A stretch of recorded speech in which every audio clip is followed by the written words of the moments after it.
একটি গুরুত্বপূর্ণ অঙ্ক তোমাদের সামনে ভেসে উঠেছে। এটি খুব সহজেই কিভাবে করা যায় তুমি দেখতে পাবে।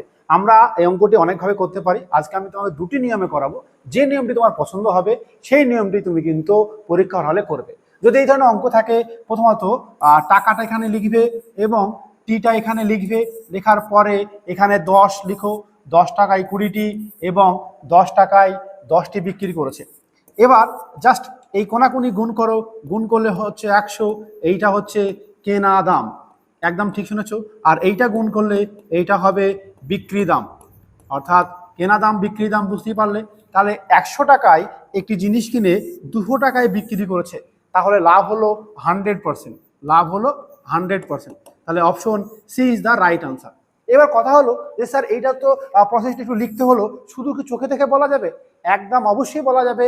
যদি যদি প্রসেস নাম্বার 2, যদি এমন ধরনের অঙ্ক থাকে, জাস্ট একবার ভাবো সে 20টি কলা কিনেছে এবং 10টি কলা বিক্রি করেছে, তাহলে 10টি কলা বিক্রি করে 20টি কলার দাম পেয়েছে, অর্থাৎ 10টি কলা এখনো লাভ থাকলো। তাহলে 20টি কলা কেনার পরে 10টি কলা লাভ থাকলো, অর্থাৎ 10টি কলার উপরে 10টি কলা লাভ করেছে, 10টি কলার উপরে 10টি কলা লাভ করেছে। তাহলে টোটাল লাভ কত হলো?